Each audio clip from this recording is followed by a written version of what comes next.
ప్రయాసపడ్డారు, ఏర్పాట్లు చేశారు. కానీ ఆ దినమునైతే మేము రాలేకపోయాం. ఈ దినమున రావడానికి నేను దేవుని స్తోత్రం కలుగునుగాక. మేము చాలా బాధపడ్డాం ఆ రోజు. బిడ్డలందరూ కూడా 6 గంటల కల్లా సిద్ధపడ్డారు. 5:30 కల్లా సిద్ధపడ్డారు. ఇంకా చాలామంది ఆ రోజు సిద్ధపడ్డారు, వచ్చారు. అందరూ మా ఇంట్లోనే ఉన్నారు. వచ్చి మొత్తం జనమంతా దాదాపు 8:30 వరకు వర్షం పడుతూనే ఉంది. మరి ఇక్కడ ఎలా ఉందో అట్లానే ఉంది, కుంభవర్షం. ఏదేమైనా దేవుని కార్యము అనేది ఆగదు అని చెప్పడానికి ఈ రాత్రి మనమందరం కలిసి ప్రభువును స్తుతించగలుగుతున్నాం. దేవునికి స్తోత్రం, హల్లెలూయా. ఆ కుటుంబం ఎల్లప్పుడూ కూడా మేలుల చేత నింపబడాలని ఆశీర్వదిస్తూ ఉన్నాను. దేవునికి స్తోత్రం. విలాప వాక్యములు 3వ అధ్యాయం. విలాప వాక్యములు 3వ అధ్యాయం 22-23 వచనాలు. 22-23 వచనాలు. యెహోవా కృపగలవాడు, ఆయన వాత్సల్యత ఎడతెగక నిలుచున్నది గనుక మనం నిర్మూలము కాకున్నవారం. అనుదినము నూతనముగా ఆయనకు వాత్సల్యత పుట్టుచున్నది. నీవు ఎంతైనా నమ్మదగిన వాడవు. దేవుని స్తోత్రం. ప్రేమ కలిగిన మా ప్రియ పరలోకపు తండ్రి, కృపగలిగిన దేవానికి స్తోత్రాలు. ఈ రాత్రి కొద్ది నిమిషాలు పరమ తండ్రి నీవు మాట్లాడండి. మానవ స్వరము వినబడకూడదు నాయన. పరిశుద్ధాత్మ దేవుని స్వరాన్ని పంపండి, మాతో మాట్లాడండి.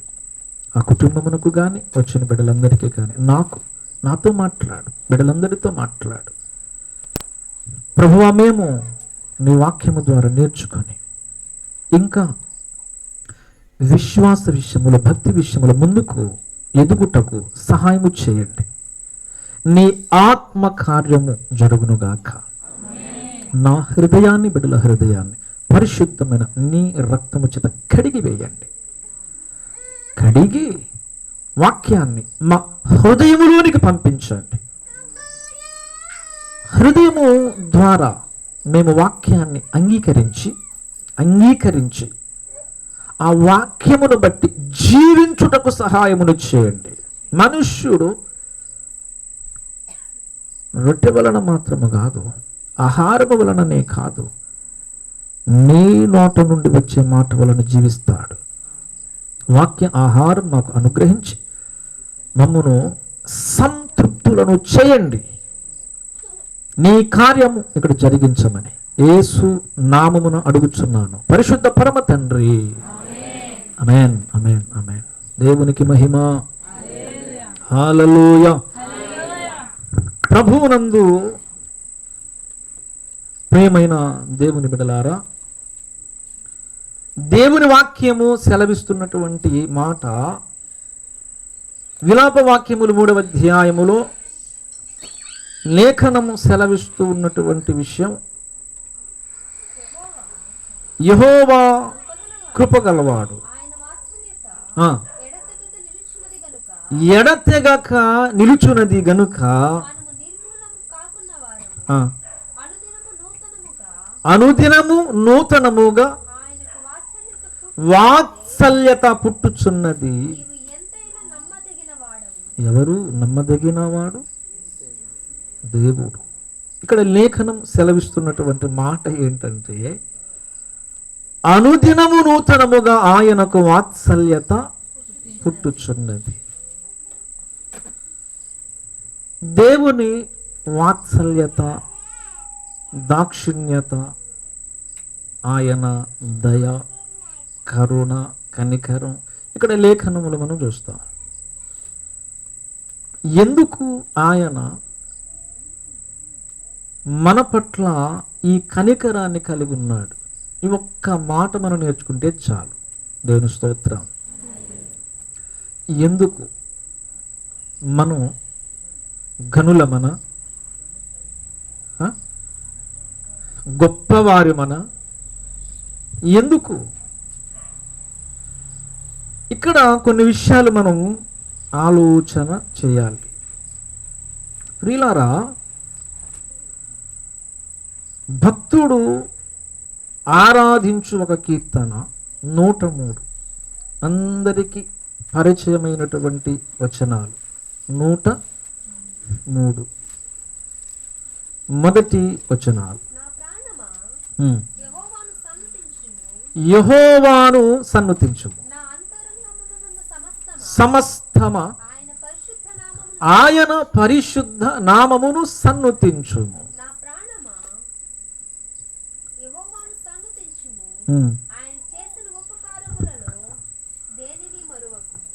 ఆయన ఉపకారములు చేసి ఉన్నాడు, నీవు దేనిని మరువకుము అంటాడు. ఇక్కడ లేఖనం మాట్లాడిన ఒక అద్భుతమైన విషయం, నా అంతరంగముననున్న సమస్తమా అంటాడు. ఇప్పుడు మన యొక్క హృదయంలో 4 గదులు ఉన్నాయి అనుకుందాం. ఎన్ని? 4 గదులు ఉన్నాయి.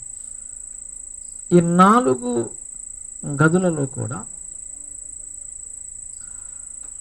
ఒకదానిలో ఫర్నిచర్ పెట్టాం, ఒకదానిలో ధాన్యం పోసాం, ఒకదానిలో ఒక కిచెన్ రూమ్ ఒకటి, ఇంకొకటి బెడ్రూమ్, ఒక్కొక్క దానిలో ఒకటి అమర్చం అనుకుందాం.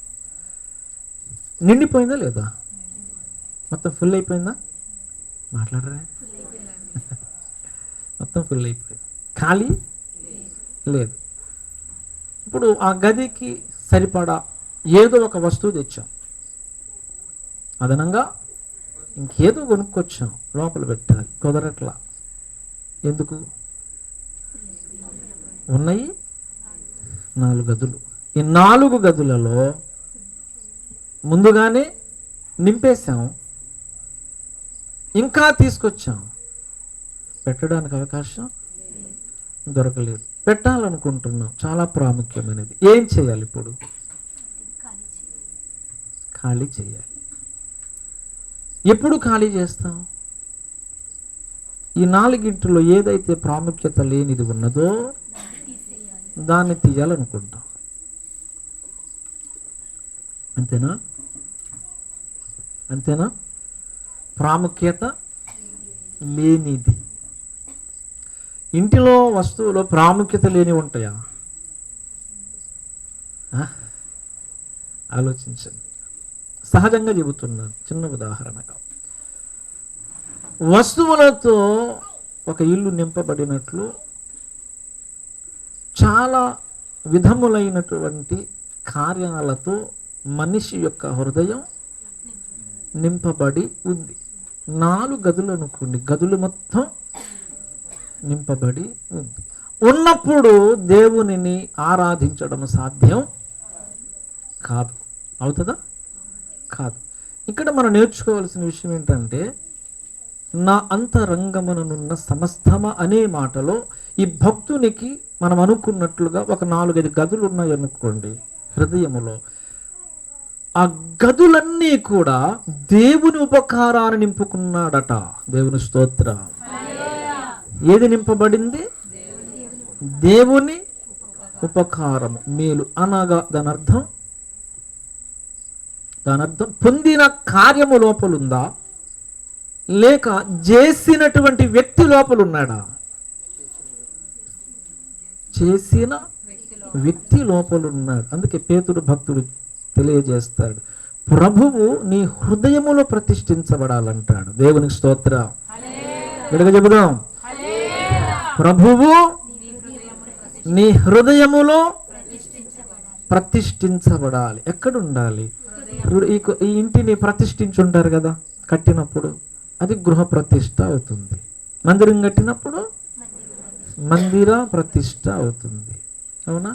ప్రభు మనలోకి వచ్చి కూర్చుంటే అది ప్రభుని హృదయం అవుతుంది. దేవుని స్తోత్రం. ఎవరిది అవుతుంది? అది ప్రభువు. మరి నాది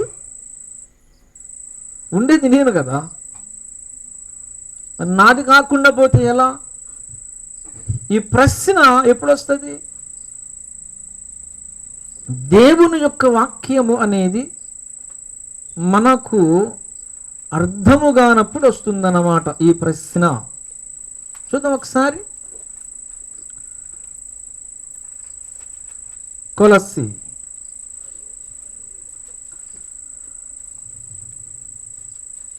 3వ అధ్యాయం 3వ వచనం.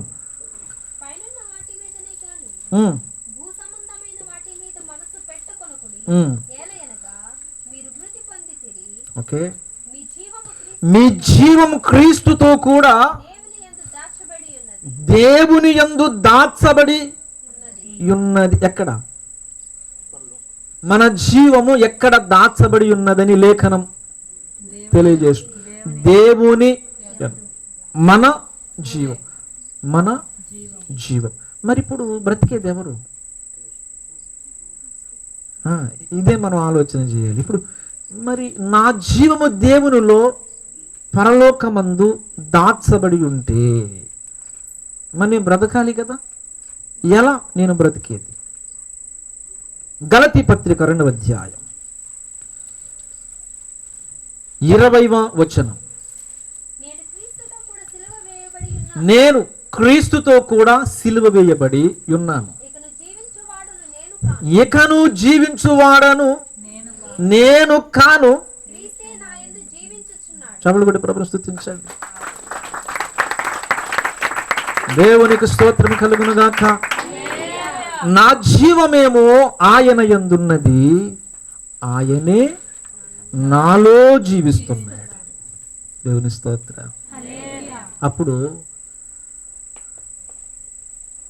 తలంపు అనేది నా నుండి రాదు, నా దేవుని నుండి వస్తుంది. నాకు ఆలోచన అనేది నా దేవుడిస్తాడు. అవునా? మార్గములో నా దేవుడే నడిపిస్తాడు. కారణం ఏంటంటే ఇక్కడ నా నిర్ణయం జరగదు. ఎందుకు? ఇక్కడ పౌలు భక్తుడు చెప్పాడు, నేను క్రీస్తుతో కూడా సిలువ వేయబడి ఉన్నాను. నేను సిలువ వేయబడి ఉన్నాను. నేను స్వయం నిర్ణయాలు తీసుకోవడానికి అవకాశం లేదు. ఎందుకు అంటే నా చేతుల్లో మేకులు ఉంటాయి, నా పాదాల్లో మేకులు ఉంటాయి, నేను కదలలేను. వాక్యం అదే చెప్పింది, నేను క్రీస్తుతో కూడా సిలువ వేయబడి. నా యేసయ్య ఎలాగైతే సిలువ వేయబడి ఉన్నాడో ఆయనను యథార్థంగా వెంబడించే వ్యక్తి సేమ్ అదే విధంగా సిలువ వేయబడి ఉన్నాడు. స్వయం నిర్ణయం జరగదు. ఇప్పుడు ఎవరు తీసుకుంటారు నిర్ణయం? అందుకే ప్రభు చెప్పాడు యెషయా గ్రంథంలో ఏమని ఉంటుంది? నా తలంపులు వేరు. అవునా? నా తలంపులు వేరు, వేరువేరుగా ఉంటాయి. మీ తలంపులు వేరుగా ఉంటాయి. మరి నా తలంపులు మీలోనికి రావాలంటే ఎలా? మీరు సిలువ వేయబడాలి. మీ నిర్ణయాలు పనికిరావు, మీ ఆలోచనల వల్ల ఉపయోగము లేదు. మీరు క్షేమస్థితిని కలిగి ఉండాలంటే, కృపాక్షేమములతో బ్రతకాలంటే నా నిర్ణయము నీ తలంపుగా మారాలి. దేవుని స్తోత్రం. దేవుని నిర్ణయమే మన తలంపుగా మారాలి. అప్పుడు దేవుని నిర్ణయం జరగాలంటే లోకంతో మనకు పని ఉండదు. లోకానికి మనం వేరుగా ఉంటాం. దేవుని స్తోత్రం. ఇక్కడ ఉన్నటువంటి మీరు మనమందరం లోకస్తులమా లేకపోతే క్రీస్తునకు చెందిన వ్యక్తులమా? ఎలా? ఆయన రక్తము చేత మనము కడగబడ్డాం. దేవునికి మహిమ కలుగును గాక. యేసయ్య రక్తము ఏ బిడ్డనైతే శుద్ధీకరించినదో ఆ వ్యక్తి ఒక క్రొత్త వ్యక్తి అన్నమాట. లోకంలో ఉండడు, లోకంలో ఉండడు. లోకంలో నుంచి దేవుడు వేరుగా ఉంచాడు. అందుకనే వేరుగా ఉంచి నీ కొరకు ఆయన గొప్ప కార్యములను చేస్తున్నాడు. దేవునికి మహిమ కలుగును గాక. హల్లెలూయా. నువ్వు దేవుని కొరకు ప్రత్యేకించబడ్డావు. ప్రత్యేకంగా నీవు ఉండగలిగితే నీవు దేవుని వలన అద్భుతములను చూడగలుగుతావు. చేయడా తండ్రి మన కోసం? ఆయన గొప్ప దేవుడు కదా. మన జీవమేమో ఆయన యందున్నది, ఆయన జీవము మనలో ఉన్నది. అప్పుడు నీవడిగినది దేవుడు నీకు అనుగ్రహింపడా? దేవుడు ఘనమైన కార్యములను చేయువాడని లేఖనము సెలవిస్తుంది. యోబు గ్రంథం 37వ అధ్యాయం 5వ వచనం. 37:5.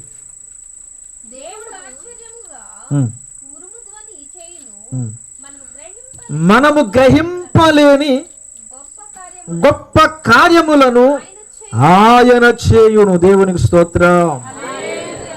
ఏం చేస్తాడంట ఆయన?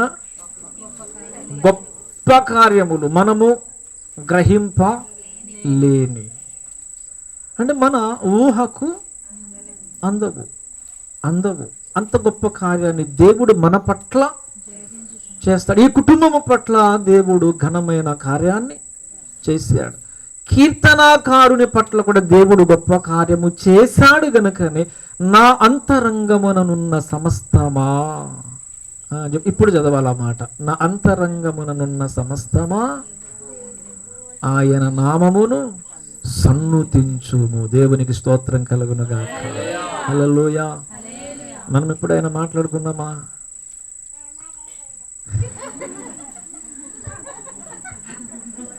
దేవుని స్తోత్రం కలుగునుగాక. సూపర్ సమాధానం. హల్లెలూయా. నా ప్రాణమా యెహోవాను. మనం గ్రూప్గా కూర్చుంటాం కదా. ఎప్పుడు కూర్చున్నా ఎలా కూర్చుంటాం? గ్రూప్గా కూర్చుంటాం. కూర్చొని ఏం చేస్తాం? అవసరం లేని మాటలన్నీ మాట్లాడుకుంటుంటాం. ఇక్కడ భక్తుడు తన సొంత అనుభవాన్ని రాస్తా ఉన్నాడు అక్కడ. అవునా? నా ప్రాణమా యెహోవాను. ఎవరితో మాట్లాడేది? ఒక నలుగురు కూర్చోబెట్టాడు. ఏమన్నా అక్కడ కూర్చోబెట్టి కాలక్షేపంగా ఏమైనా కబుర్లు చెప్పాడా? చెప్పండి. కాలక్షేపము అనేది ప్రియులారా కొంత మట్టుకే చేయాలి, చాలా తక్కువ. కొంతమంది ప్రార్థన చేద్దామని మోకరించేలోపు ఎవరో ఒకరిద్దరు వస్తారు. చక్కగా అన్నమాట సోది మొదలు పెడతారు. ఎందుకు మోకరించాలనుకున్నావు నీవు? దేవునితో మాట్లాడ. ప్రార్థన అంటే ఏంటి? నువ్వు దేవునితో మాట్లాడాలి అనుకున్నావు కదా. ఎవరో ఒకరిద్దరు వచ్చారు, 2 నిమిషాలు మాట్లాడిన తర్వాత నువ్వేమనాలి? ఇది ప్రార్థన సమయము అనాలి. దేవుని స్తోత్రం. అపోస్తల కార్యాల్లో 3వ అధ్యాయంలో 1వ వచనంలో ఏమని ఉంటుంది? ప్రార్థనా కాలమున అనే మాట ఉంటుంది అక్కడ. అవును కదా. ఆ యొక్క మాట చాలా ప్రత్యేకమైనటువంటిది. పగలు 3 గంటలకు ఆ ఒక్క మాట చాలు. ప్రార్థనా కాలం. ఏ కాలం అది? అంటే మన జీవితంలో ఒక ప్రార్థనా సమయము, ఒక ప్రార్థనా కాలం. ఆ కాలమున ఎవరు వచ్చినా సరే ఏం చేయాలి? రా కూర్చో, ఇద్దరు కలిసి ప్రార్థన చేద్దామనాలి. దెబ్బకి పారిపోతారు. ఉండదా?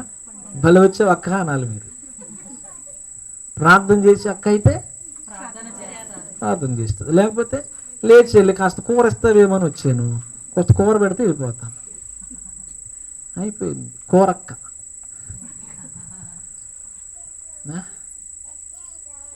మోకరించాలి తప్పక.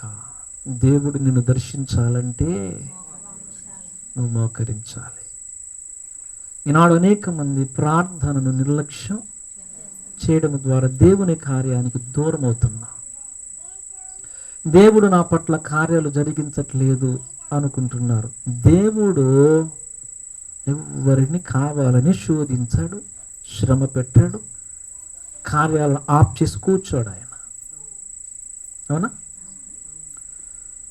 దేవునికి నీకు ఉన్నటువంటి ఎడముంది, దూరం అనేది ఒకటి ఉంది. ఆ దూరాన్ని తగ్గించాలి, ఆ దూరాన్ని తగ్గించాలి. తిమోతి భక్తునికి పౌలు భక్తుడు చెబుతాడు, ఓ తిమోతి, నువ్వు ప్రార్థించే వారితో కలిసి వెళ్ళు అంటాడు. దేవుని స్తోత్ర. ప్రార్థించే వారితో కలిసి మనం వెళితే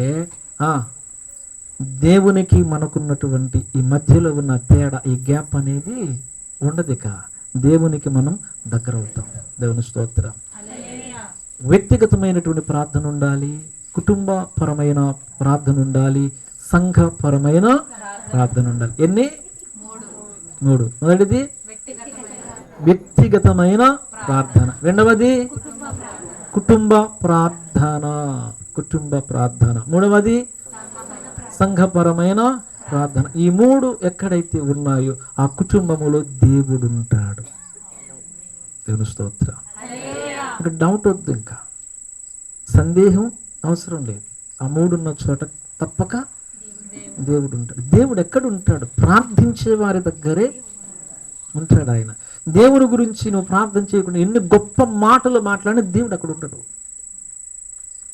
నా మాట అర్థమైందా? ముందు నువ్వు మోకరించే వ్యక్తివై ఉండాలి. ప్రార్థన ప్రార్థన ప్రార్థన ప్రార్థన. దేవునికి స్తోత్రం. మనం చాలాసార్లు మాట్లాడుతూ ఉంటాం, కొంతమంది తెలియచేస్తూ ఉంటాం, ప్రార్థన పరిస్థితులను మారుస్తుంది అని. అవునా? ప్రార్థన ముందు నువ్వు మారాలి, పరిస్థితుల సంగతి తర్వాత. ముందు ప్రార్థించే వ్యక్తిగా నువ్వు మారాలి, అప్పుడు నీ పరిస్థితులు ఆ ప్రార్థన మారుస్తుంది. నా మాట అర్థమైందా? ముందు మనం మారాలి. నేను మోకరించడానికి ఇష్టపడాలి. నేను దేవుని యొక్క సన్నిధిలో బైబిల్ గ్రంథాన్ని చేతులు పట్టుకొని చదివి ధ్యానించి వాక్య ప్రకారంగా దేవుని హత్తుకోవడానికి నేను ఇష్టపడాలి. అప్పుడు నీవు దేవుడికి ఇష్టం. దేవుని స్తోత్ర. ఒక భక్తునికి బైబిల్లో ఒక పేరు ఉంటుంది కదా, దేవుని యొక్క హృదయానుసారుడని. ఎవరు చెప్పండి? దావీదు భక్తుడు. దేవుని హృదయానుసారుడు, చాలా ఇష్టమైనటువంటి వ్యక్తి. అపొస్తలుల కార్యాలు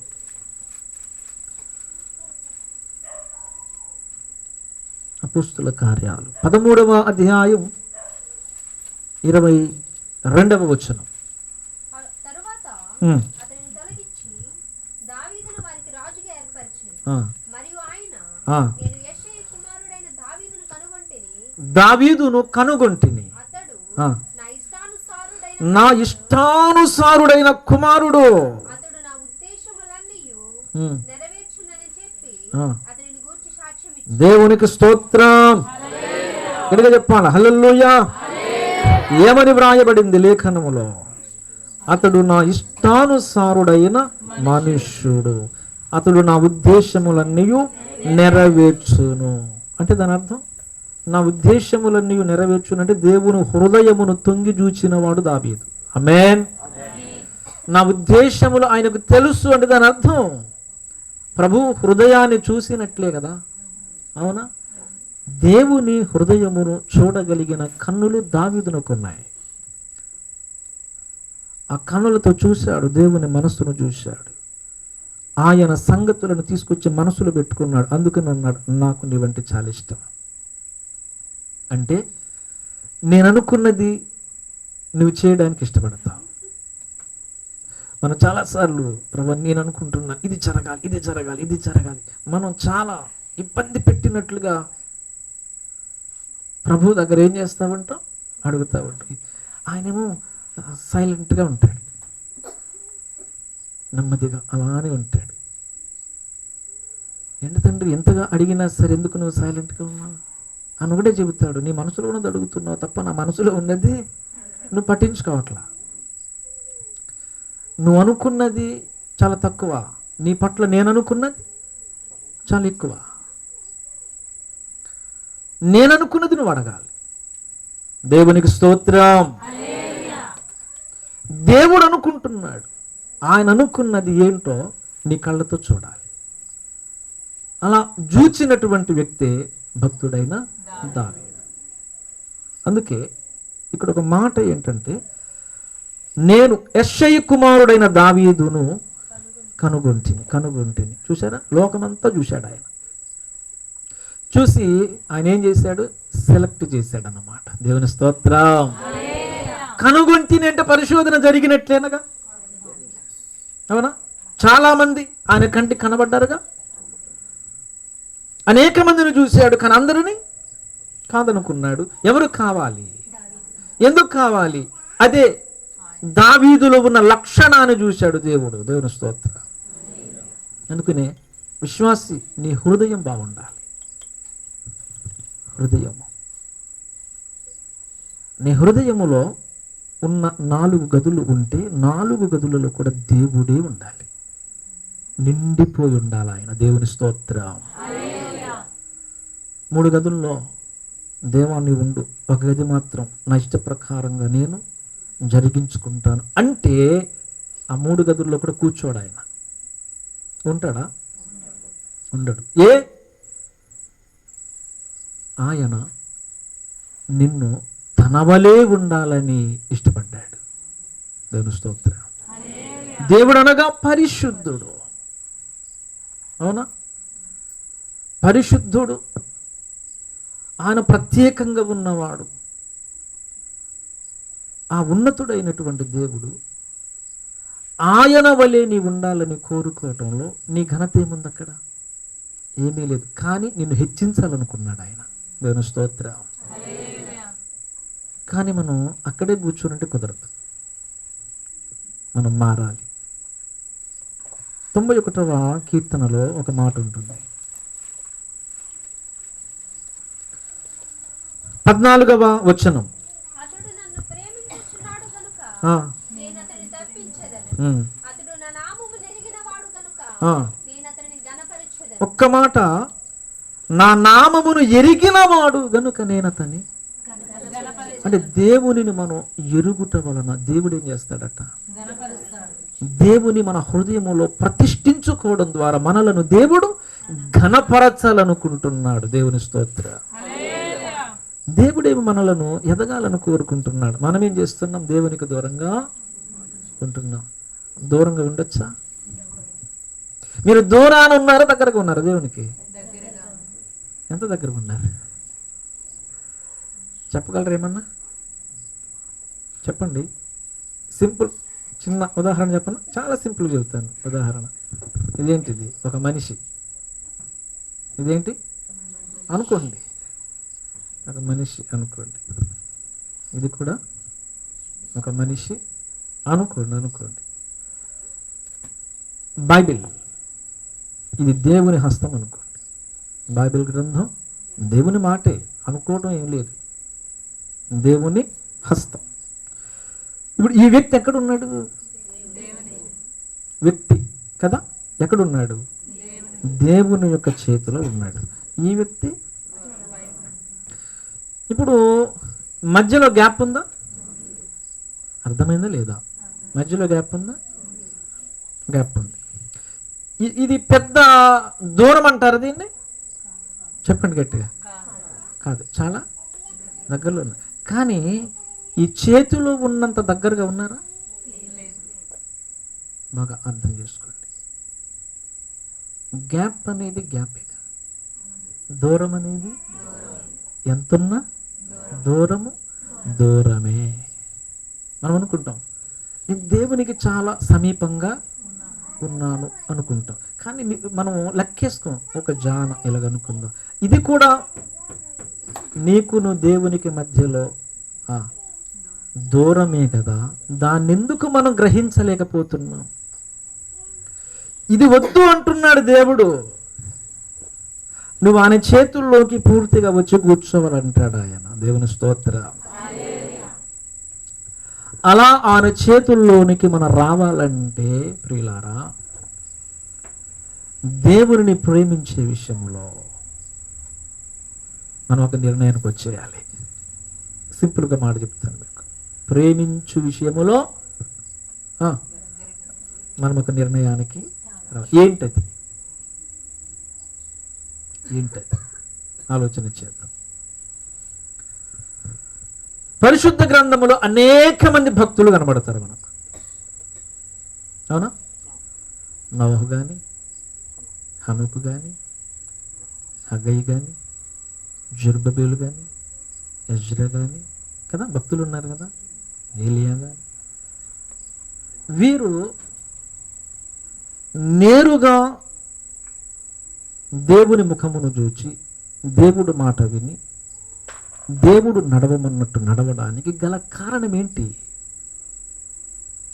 ఈ భక్తుల జీవితాలు ఇంత ఉన్నతంగా ఉండడానికి కారణం ఏంటి? తిమోతి కానీ, పౌలు కానీ, పేతురు కానీ, అపోస్తలులు, ప్రవక్తలు కానీ ఏంటి అసలు?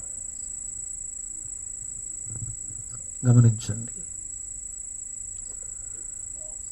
నీ హృదయములో ఏదైతే నింపబడుతుందో, నీ హృదయములో ఏదైతే నింపబడుతుందో నీ నోటిలో నుండి అదే వస్తుందన్నాడు కదా. నా హృదయములో ప్రేమ నింపబడితేనే ప్రేమించినటువంటి దేవునికి నేను కనెక్ట్ అవ్వగలుగుతాను. దేవుని స్తోత్రం. నా మాట అర్థం కాలేదా? ఏమి నింపబడాలి? ప్రేమ. ఏ ప్రేమ? లోకంలో చాలా ప్రేమలు ఉంటాయి. మానవ సంబంధమైన ప్రేమలు చాలానే ఉంటాయి. కానీ ఒకటి గుర్తుపెట్టుకోండి, మానవ సంబంధమైన ప్రతి ప్రేమను హృదయములో తీసి పక్కన పెట్టి దేవుని ప్రేమను హృదయములో పెట్టుకుంటే అందరినీ ప్రేమిస్తాం. ఈ ప్రేమను తీసుకెళ్ళి హృదయంలో పెట్టుకోవద్దు. ఇది చాలా పరిమితం. దీన్ని పక్కన పెట్టేయండి, తీసేయండి, బయటికి తీసుకొచ్చేయండి. అది వద్దు. దేవుని ప్రేమను హృదయంలో పెట్టుకుంటే ప్రతి వ్యక్తిని, నీ కుటుంబాన్ని, నీ భర్తను, భార్యను, సహోదరుని అందరినీ ప్రేమించగలుగుతాం. అది దేవుని ప్రేమ అవుతుంది. వివాహ సమయాల్లో మనం చెప్పుకుంటూ ఉంటాం కదా, 6 రాతి బాణలను వచ్చి, గుర్తొచ్చిందా? ఇక్కడ క్రిస్టియన్ మ్యారేజ్ చేసుకునే వాళ్ళు ఎంతమంది ఉన్నారు? ఇది సగం మ్యారేజ్ అయినట్టేంటి? దేవుని స్తోత్రం కలిగిన గాక. చాలామంది ఉన్నారు. 6 రాతి బాణలు కదా. ముందు దానిలో ద్రాక్షరసం ఉందా లేదా? ఉంది. చెప్పండి, గట్టిగా చెప్పండి, ముగిస్తాను నేను. ఉంది. కొంత సమయం అయినప్పుడు తర్వాత ఏం జరిగింది? అంచుల మట్టుకు నీళ్ళను నింపమన్నారు. ఆ తర్వాత యేసయ్య ఇప్పుడు పంచమన్నాడు, పొయ్యమన్నాడు. చాలా రుచిగా ఉంది. ఇప్పుడు పెళ్ళిళ్ళలో సహజంగా ఏం జరుగుతుంది? భోజనాలు అప్పుడు ముందు కక్క ముక్క మొత్తం ముందు పెట్టేసి లాస్ట్ ఏం చేస్తారు? సాంబార్ పోస్తారు. ఇక్కడ ఏం జరిగిందంటే సాంబార్ ముందు పోసి ముక్క తర్వాత పెట్టినట్టు జబ్బు రసం ముందు పోసి మంచిది తర్వాత. ఎలా? ఇది అద్భుతం అంటున్నాం కదా. ఈ అద్భుతములో ఉన్నటువంటి మిస్టరీ ఏంటంటే, పరమగీతలో ఒక మాట చెప్తాడు, నీ ప్రేమ ద్రాక్షారసము కన్నా మధురమైనది. ఎవరి ప్రేమ? దేవుని ప్రేమ. దేంతో పోల్చాడు అక్కడ? ద్రాక్షారసము కన్నా ఎక్కువ. దేవుని స్తోత్రం. ఇక్కడ రాతి బాణలలో ద్రాక్షారసము ఆ సందర్భాన్ని బట్టి దేనికి సూచన? ప్రేమకు సూచన. అది వివాహం కాబట్టి ప్రేమకు సూచన. ఇప్పుడు భార్య భర్తలకు చెప్పే మాట ఏంటి అక్కడ? మీరు ప్రేమ కలిగి ఉండండి. ముందు మానవ సంబంధమైన ప్రేమ. అది నేను చెప్పే విషయం బాగా అర్థం చేసుకోండి. ముందు పంచేది ఏంటది? సహజంగా వారిలో ఉన్నటువంటి ప్రేమను వారు ఇచ్చి పుచ్చుకుంటున్నారు. తరగని ప్రేమగా ఉండాలంటే ఆ ప్రేమ ఎప్పటికప్పుడు అయిపోతుంది. అవ్వకుండా ఉండాలంటే అందులో దేవుని ప్రేమ ఆ బాణంలోకి వచ్చి కూర్చోవాలి. దేవుని స్తోత్రం. మానవ సంబంధమైనటువంటి ప్రేమతో మెప్పించడం సాధ్యం. అందుకే దేవుడు ఏం చేశాడు? బాబు, నీ ప్రేమ జబ్బు రసంలాగా ఉంటుంది, అందుకే నా ప్రేమ ఆ బాణలలో నింపబడాలి. దేవుని స్తోత్రం. దేవుని ప్రేమ నింపబడితేనే ఆ బాణలకు విలువ. తరుగుద్దా? ఇక ఎంత తోడినా తరగదు. ఎందుకు? ఆ యొక్క రాతి బాణ నీవే. మా గుర్తుపెట్టుకోండి. ఎవరు? మనమే. ఆ రాతి బాణ మనమే. ముందు మనలో ప్రేమ లేదా? ఉంది. కానీ అది నా ప్రేమ, సహజంగా నాకు కలిగిన, కానీ అందులో ఏ శక్తి లేదు. ఆ ప్రేమ ఏమవుతుందంటే నువ్వు చూపించే కొలది తరిగిపోతా ఉంది. చాలా కుటుంబాలు చూడండి, కొంతకాలమైన తర్వాత ఏమవుతుంది? ఆ ప్రేమ కనబడనే అలా కుటుంబాలు ఉండకుండా ఉండాలంటే ఎన్నడూ తరగకుండా దేవుని ప్రేమ అక్కడ ఫ్లో అవుతూ, ఎక్కడికి చెప్పండి, దేవుని ప్రేమ నింపుతూ ఉండాలి. దేవుని స్తోత్రం కలుగును గాక. ఎప్పుడు చూసినా ఆ బాణల్లో ఆ ప్రేమలా నిండుగా తోడుతా ఉన్న అక్కడికి అంచుల మటుకు కనబడుతూనే. అందుకే చెప్పాను, నువ్వు ఒక మనిషివి, మన ఒక మనిషి. ఈ మనిషిలో దేవుని ప్రేమ కూర్చుంటేనే దేవునితో కనెక్ట్ అవుతామంటున్నాను నేను. మీకు అర్థమైంది విషయం? రాతి పానిది, ముందున్న ప్రేమ తరిగిపోతుంది, దేవుని ప్రేమ వచ్చి కూర్చుంది. ఇప్పుడు అది ఎవరి ప్రేమ అయ్యింది? దేవునిది. ఈ రాతి బాణకు ఘనత వచ్చిందా? చెప్పండి గట్టిగా. అంటే ఈ మనిషికి ఘనత వచ్చిందా? ఎందుకు? నువ్వు చూస్తేనేమో రాతి బాణలాగా ఉన్నావు, కానీ నీ యొక్క లక్షణాలు చూస్తేనేమో దైవ లక్షణాలు కనబడుతున్నాయి. అంటే అక్కడ అర్థం ఏంటంటే దేవుని యొక్క కృపావరము కనబడుతుంది అక్కడ. దేవుని స్తోత్ర. దేవుని యొక్క ఆత్మ ఫలము కనబడుతుంది అక్కడ. నువ్వు చూస్తే ఒక రాతి బాణలాగా ఉన్నావు, కానీ నీ మాట తీరలా లేదు. నీకు కంటి చూపు, నువ్వు చూసే విధానం అలా లేదు, నువ్వు నడిచే నడక అలా లేదు. ఎలా ఉంది మరి ఇదంతా? ఇదంతా పరిశుద్ధకరముగా ఒక ప్రవర్తన, వాక్య ప్రకారమైనటువంటి ఒక పద్ధతి ఆ వ్యక్తిలో కనబడుతుంది. ఎక్కడ జరిగింది తేడా అంటే ఏం తేడాగా జరిగింది ఏంటంటే దేవుడు వచ్చి కూర్చున్నాడు అందులో. దేవుని స్తోత్ర. మనందరిలో ఉండవలసిన వాడెవరు? గట్టిగా చెప్పండి. అందుకే భక్త దావీదులాగా ఒకటి మనం నేర్చుకోవాలి. నా అంతరంగముననున్న సమస్తమా, హల్లెలూయా, సమస్తమా ఆయనను, ఆయన చూడాలి. మనస్సుతో దేవుడిని చూడాలి మనం. దేవుని స్తోత్ర. మనస్సుతో అలా చూడకపోతే దేవుడు మనకు అర్థం కాడు, దేవుని కార్యాలు అర్థం కావు, మనం ముందుకు సాగలేము. ముందుకు వెళ్ళాలని ఆశ ఉందా లేదా? ఎంతమందికి ఆశ ఉంది? అసలు ముందుకు వెళ్ళడం అంటే అర్థం ఏంటి?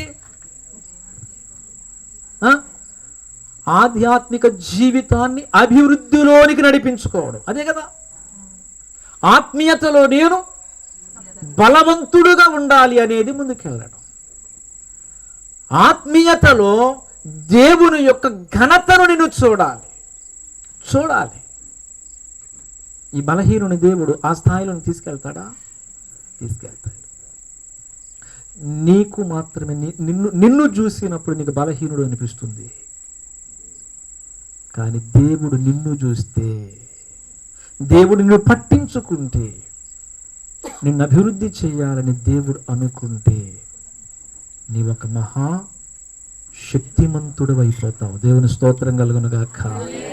హల్లెలూయా. మీకు తెలిసినటువంటి ఒక 2 మాటలు, మామూలుగా మాటలతో చెప్పేస్తాను, 2 మాటలు చెప్పి ముగిస్తా. దేవుడు సర్వశక్తిమంతుడు. అవునా? దేవుడు, బాగా వినండి, 2 మాటలు చెప్పి ముగిస్తానండి. దేవుడు సర్వశక్తిమంతుడు. ఇప్పుడు దేవుని కార్యము మన పట్ల జరిగే విషయములు మనిషి కూడా శక్తిమంతుడు కావాలి. ఒక సామాన్యమైనటువంటి వ్యక్తి కూడా, చెప్పండి నాకు సమాధానం చెప్పండి, శక్తిమంతుడు కావాలి. ఇది ఎలా?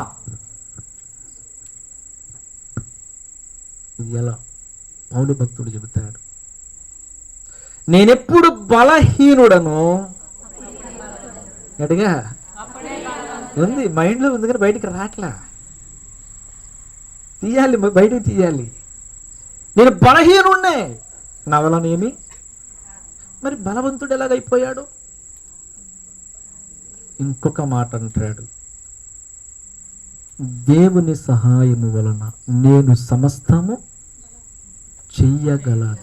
గట్టిగా చెప్పండి, సమస్తము. సరే, సమస్తము చేసే శక్తి మనిషికి ఉంటుందా, దేవునికి ఉంటుందా? మరి ఈయన ఎందుకన్నాడు? నేను సమస్తము చెయ్యగలనని ఎలాగంటాడు? ఒక మనిషి దేవుని వలన చేయగలుగుతాడు. అక్కడ దేవుని స్తోత్రం. దేవుడు శక్తిమంతుడు. ఆ శక్తిమంతుడైన దేవుడు తన్ను ప్రేమించిన వాని కొరకు అధికారమును విడుదల చేస్తాడు. ఆమేన్. విడుదల చేస్తాడు అధికారము.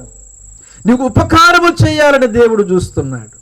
నిన్ను హెచ్చించాలని దేవుడు చూస్తున్నాడు. నిన్ను నడిపించాలని దేవుడు చూస్తున్నాడు. నీ కుటుంబంలో ఉన్నటువంటి సమస్య అంతటిని తొలగించి సమాధానాన్ని నింపాలని దేవుడు చూస్తున్నాడు. గనుకనే నీ మీద ఆయన అధికారాన్ని విడుదల చేస్తున్నాడు. విడుదల చేసి ఏమంటున్నాడు అక్కడ?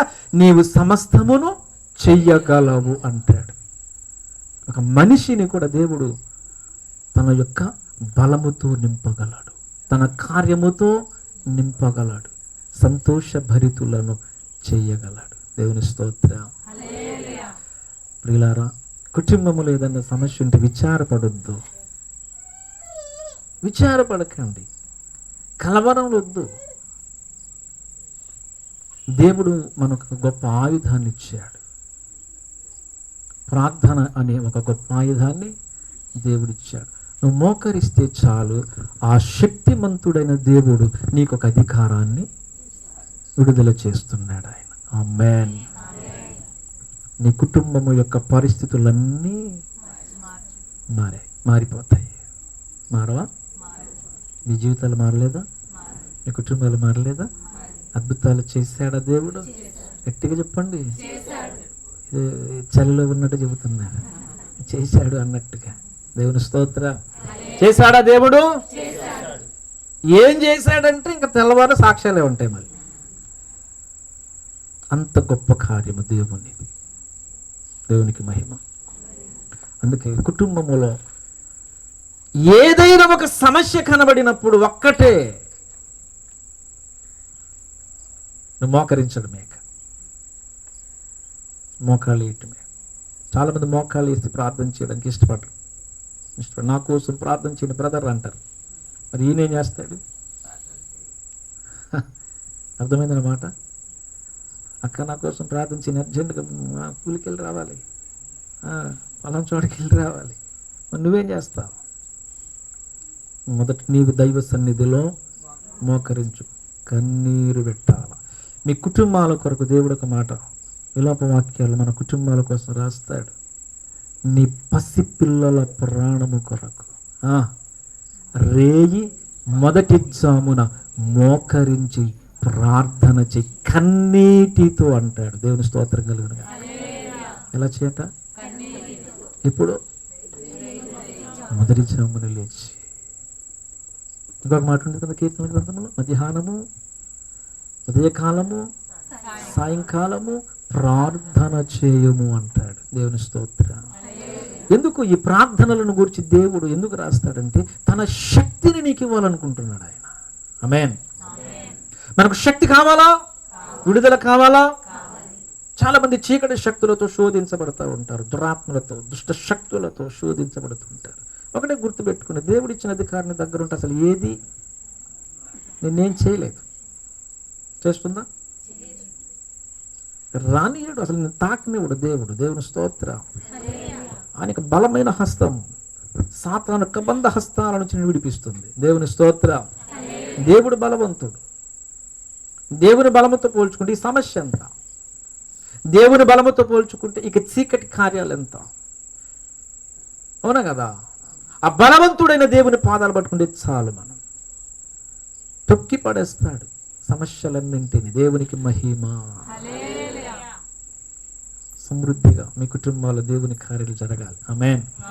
ఇంతవరకు మేలు చేసిన దేవుడు ఇక ముందును కూడా అద్భుతమైన తన కార్యముల చేత అలంకరించును గాక. వాక్యమును దేవుడు దీవించును గాక. ఆమేన్, ఆమేన్, ఆమేన్. మనమందరం ఒకసారి లేచి నిలబడదాం. మనమందరం ఒకసారి లేచి నిలబడదాం. పరిశుద్ధ తండ్రి, పరిశుద్ధ తండ్రి, ఘనుడవైన తండ్రి, ప్రేమగల తండ్రి, నీకు వందనాలు, నీకే వందనాలు. Praise the Lord. Hallelujah, hallelujah, glory, స్తోత్రం కలుగును గాక. ప్రియులారా, మన చేతులు పైకెత్తాం, మన చేతులు పైకెత్తాం. దేవుడు మనతో మాట్లాడి ఉన్నాడు. నీతో మాట్లాడిన దేవుడు, నిన్ను బలపరిచిన దేవుడు, నీ హృదయంలో తాను ఉండడానికి ఇష్టపడుతున్నాడు. నీ హృదయంలో తన ప్రేమను నింపడానికి ఇష్టపడుతున్నాడు. తన మార్గములను వర్ధిల్లడము కావాలని ఇష్టపడుతున్నాడు. ఆయన కార్యాలు నీ కుటుంబములో ఇంకా అధికముగా జరగాలని ప్రభు ఇష్టపడుతున్నాడు. అధికమైన తన కార్యముల చేత హెచ్చించాలని ప్రభు ఇష్టపడుతున్నాడు. దేవుని కార్యములు నా కుటుంబములో ఇంకా అధికముగా జరగాలని ఎంతమంది ఆశిస్తున్నారు? రెండు చేతులు పైకెత్తి దైవ సన్నిధిలో, తండ్రి, అధికమైన నీ కార్యములు జరగాలి, అధికముగా. అదే సమయములో మీ యొక్క శోధనలో ఉన్న చీకటి సైతాను శక్తుల ప్రభావముతో శోధించబడుతున్న దైవ సన్నిధిలో రెండు చేతుల పైకెత్తి, తండ్రి, నీవు అద్భుతము చేయగలిగిన దేవుడవు నాయన, విడిపించగలిగిన దేవుడవు, దేవాని హస్తముతో తాకగలిగిన దేవుడవు, నువ్వు బలమైన కార్యములను జరిగించగలిగిన దేవుడవు. అందరూ కూడా దైవ నోరు తెరవండి, మౌనంగా ఉండదు, దయచేసి మాట్లాడండి దైవ సన్నిధిలో, మాట్లాడండి దైవ సన్నిధిలో. స్తోత్రం, హల్లెలూయా. దేవా, నువ్వు గొప్ప కార్యములు చేసే దేవుడవు, శోధన నుంచి విడిపించేవాడు, బంధకాల నుంచి విడిపించు అద్భుతములు చేస్తున్నావు నీవు. దేవా, ఈ కుటుంబములు బలమైన అద్భుతము చేసిన దేవుడవు. ఆ కుటుంబములు తండ్రి నిరాశలు ఉన్నప్పుడు సంతోషాన్ని పంపించినటువంటి దేవుడవు. మా కుటుంబములలోనికి సంతోషము దిగి వచ్చునుగాక. మా కుటుంబంలో ఉన్న బంధకాలు దిగిపోవాలి. అడగండి దైవ సన్నిధి. ఎవరైతే మీరు బంధకాల్లో ఉన్నారో ఒక్క మాట దైవ సన్నిధిలో మాట్లాడండి, దైవ సన్నిధిలో మాట్లాడండి. దేవుడు తన అధికారమును విడుదల చేయువాడై ఉన్నాడు, అధికారాన్ని విడుదల చేయువాడు. Praise the lord. Hallelujah, hallelujah, hallelujah. ప్రతి ఒక్కరు ప్రైజ్ ద లార్డ్. స్తోత్రం, స్తోత్రం, స్తోత్రం, స్తోత్రం, స్తోత్రం. అధికారం విడుదలవును గాక. హల్లెలూయా, హల్లెలూయా, హల్లెలూయా. కుటుంబాలు తండ్రి శోధనలు, వేదనలు, బంధకాలు, సమాధానము లేనటువంటి స్థితి, యేసయ్య కుటుంబాల్లో సమాధానము దిగి రావాలి. కుటుంబాలు తండ్రి దురాత్మ కార్యముల చేత శోధించబడితే యేసు నామములో అద్భుతాలు జరగాలి, యేసు నామములో గొప్ప కార్యాలు జరగాలి, యేసు నామములో అద్భుతములు స్వతంత్రించుకోవాలి, యేసు నామములో అద్భుతములు స్వతంత్రించుకోవాలి, యేసు నామములో అద్భుతాలు స్వతంత్రించుకోవాలి. అందరూ గట్టిగా చెబుతాం, రెండు చేతుల పైకి ఎత్తి ప్రైజ్ ది లార్డ్. హల్లెలూయా. స్తోత్రం చెప్పండి గట్టిగా. హల్లెలూయా, హల్లెలూయా, హల్లెలూయా.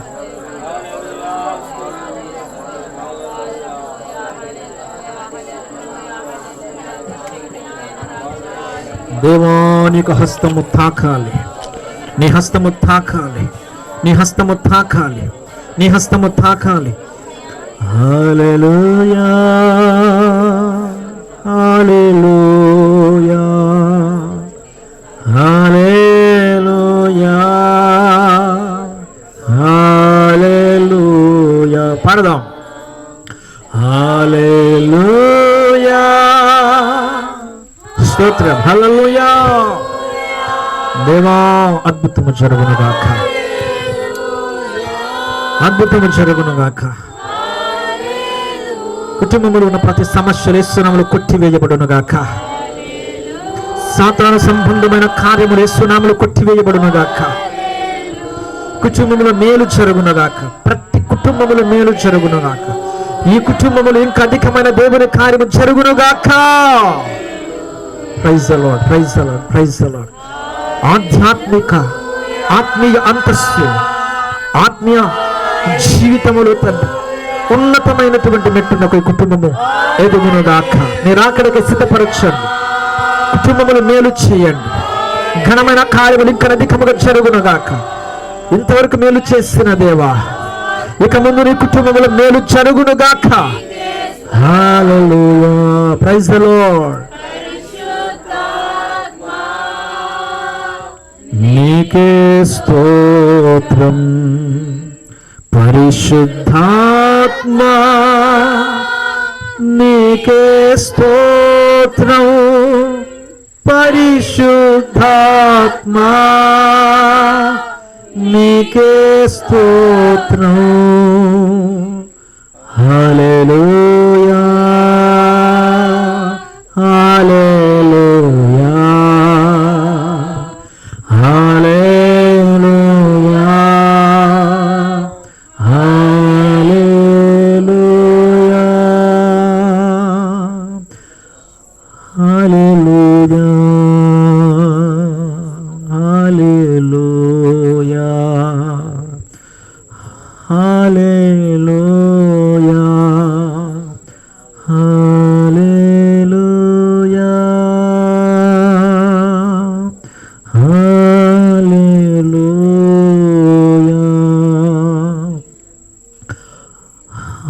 హల్లెలూయా హల్లెలూయా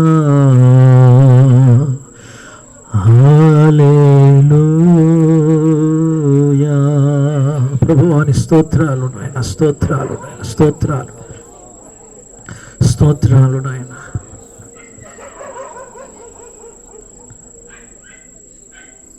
ఈ కుటుంబంలో దేవుడు చేసిన మేలును బట్టి దేవునికి స్తోత్రము కలుగునుగాక. వీళ్ళ సాక్ష్యమును బట్టి దేవుని నామమునకు మహిమ కలుగునుగాక. స్తోత్రం. హల్లెలూయా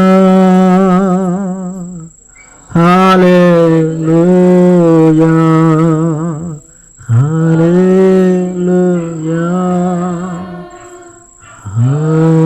హల్లెలూయా. ఎవరైనా బలహీనులుంటే, చీకటి శోధనలతో ఉన్నా, మీ చేయి పైకెత్తి నాతో పాటు ప్రార్థనలు ఏకీభవించండి. దేవుడు తన కార్యమును జరిగించేవాడు. Praise the lord. నేను బలహీనతలో ఉన్నాను, మా కుటుంబము శోధనలో ఉందన్న బిడ్డలు మీ చేయి పైకెత్తి, తండ్రి నీ కార్యమును జరిగించమని ఆయన తట్టు చూద్దాం. ఆ యొక్క శక్తిని నువ్వు పొందుకోబోతున్నావు, ఆ యొక్క విడుదలను పొందుకోబోతున్నా, దేవుని కార్యాన్ని నువ్వు చూడబోతున్నా, దేవుని యొక్క కార్యమును నువ్వు చూడబోతున్నా. ఆ యొక్క అభిషేకము నీ మీదకి రాబోతుంది, దేవుని యొక్క శక్తి నీ మీదకి రాబోతుంది. జీసస్ హల్లెలూయా హల్లెలూయా హల్లెలూయా హల్లెలూయా. జీసస్. ఆయా చేతులు పైకెత్తిన బిడ్డలు తండ్రి, వారు ఏ సమస్యలో ఉన్నారు, మరి ఏ సమస్యలో ఉన్నారు, ఏ సమస్యలో ఉన్నారు. హల్లెలూయా హల్లెలూయా హల్లెలూయా. జీసస్. విశ్వాసముతో చూద్దాం తండ్రి ముఖాన్ని చూద్దాం. Jesus Jesus. టచ్. జీసస్. హల్లెలూయా హల్లెలూయా. కుటుంబములో ఉన్నటువంటి ప్రతి శోధన బయటికి రమ్మని ఆజ్ఞాపిస్తున్నాను. ఎవరైనా బలహీనతలతో ఉన్నా, చీకటి శోధనలతో ఉన్నా, ఇప్పుడే యేసు నామమున బయటికి రమ్మని ఆజ్ఞాపిస్తున్నాను. యేసు నామమున, యేసు నామమున మేలు జరుగునుగాక. హల్లెలూయా హల్లెలూయా హల్లెలూయా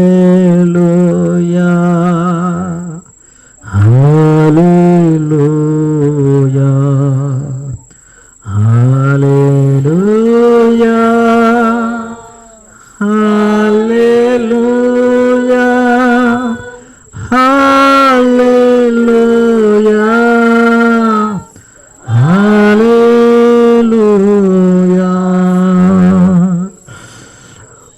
జీసస్. టచ్ ప్రభావము తాకునుగాక. ప్రభావం, ప్రభావం, నీ అగ్ని నీ బిడ్డల మీదకి దిగి వచ్చునుగాక. అగ్ని నీ బిడ్డల మీదకి దిగి వచ్చునుగాక. అగ్ని బిడ్డల మీదకి దిగి వచ్చునుగాక. టచ్ జీసస్, జీసస్, హల్లెలూయా. ప్రభువా, నీ ప్రభావము తాకునుగాక.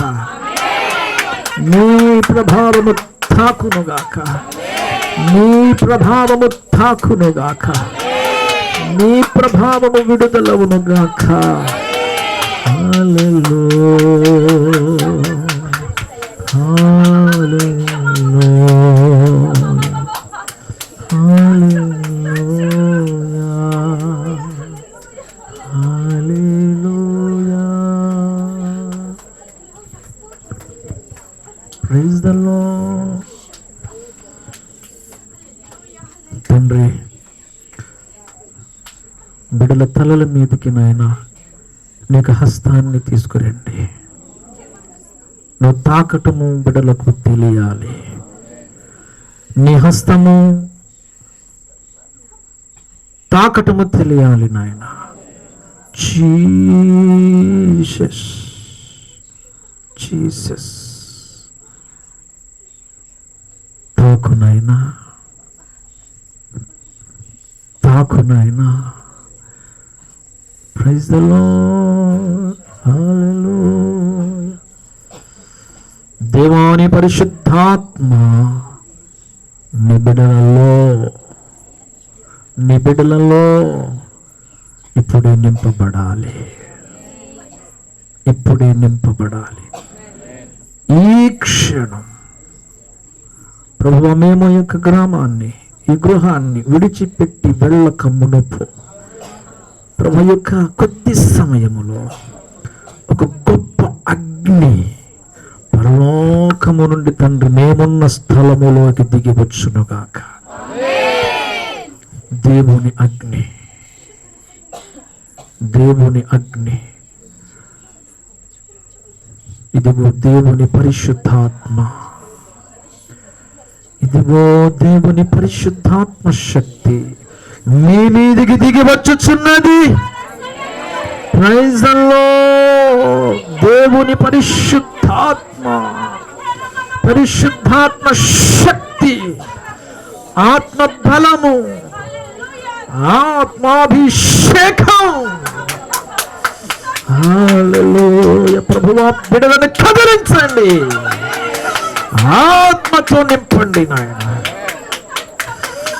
ఆత్మశక్తి, నీ ఆత్మశక్తి, నీ ఆత్మశక్తి. హల్లెలూయా. Praise the lord. నీ ఆత్మ తాకునుగాక. నీ ఆత్మ తాకునుగాక.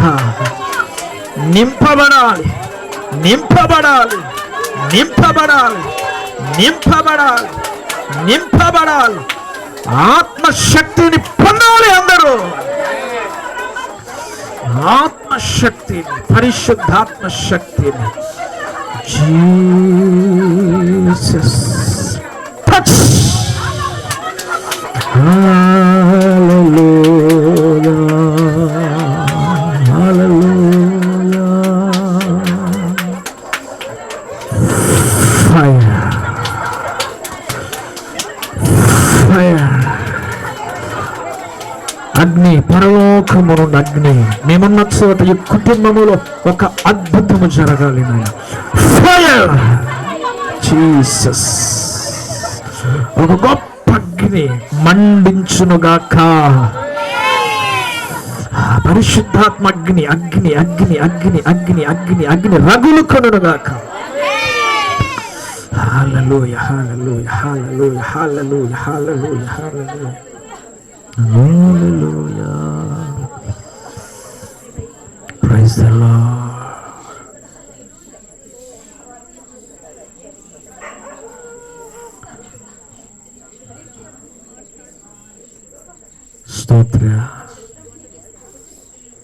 ప్రేమ కలిగిన తండ్రి, అత్యున్నతుడా నీకు వందనములు చెల్లిస్తున్నాను.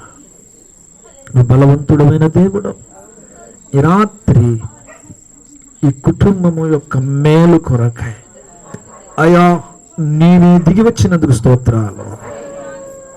బిడ్డలందరి మేలు కొరకు ఇది ఎంతమంది బిడ్డలైతే ఉన్నారో అందరిని దర్శించినందుకు స్తోత్రాలు. నీ హస్తం ప్రతి బిడ్డ మీదికి వచ్చును గాక.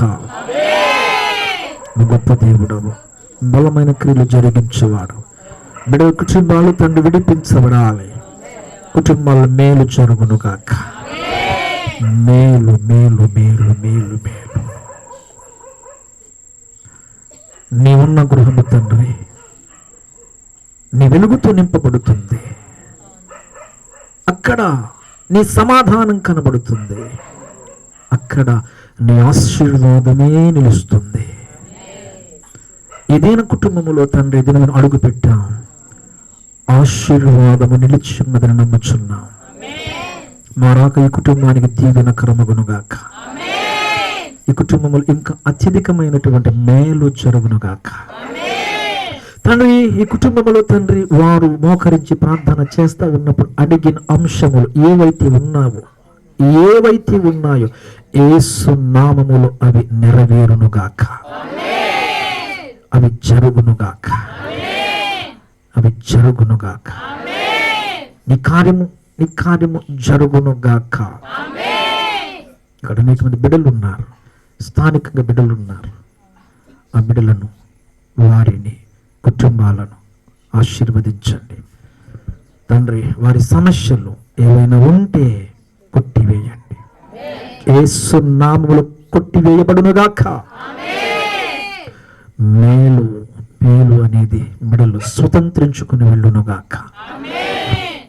స్థానికంగా వచ్చినటువంటి బిడ్డలు నాయన, మాతో పాటు కలిసి వచ్చిన బిడ్డలందరూ వారి మీద నీ కృప ఉంచుము అయ్యా. ఇంతమంది నీ సన్నిధిలో కనబడేది ఈ కుటుంబమును ఆశీర్వదించుటకే.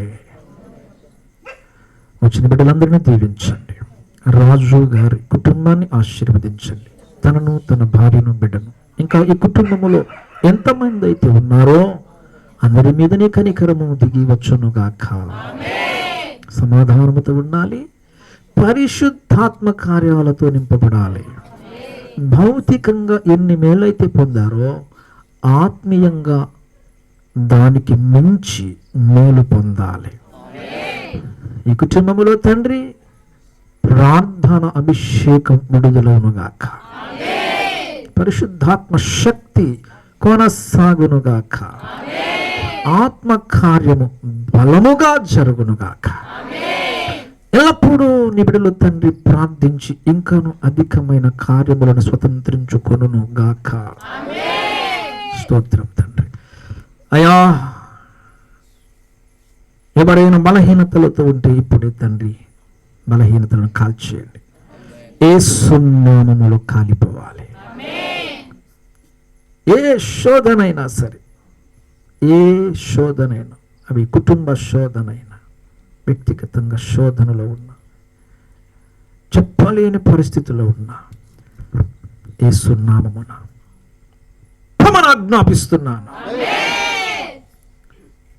యేసు నామములో, యేసు నామములో, in the name of Jesus, యేసు నామములో మేలు జరుగునుగాక. మేలు జరుగునుగాక. దీవించు, ఆశీర్వదించు. మా ప్రయాణమును క్షేమకరము చేయమని నీ చిత్తమైతే తండ్రి ఎప్పుడైనా మరలా ఒకసారి కలుసుకుని కృప దయచేయమని యేసయ్య నామమున అడుగుచున్నాను పరిశుద్ధ పరమ తండ్రి. యేసు రక్తమునకు జయ.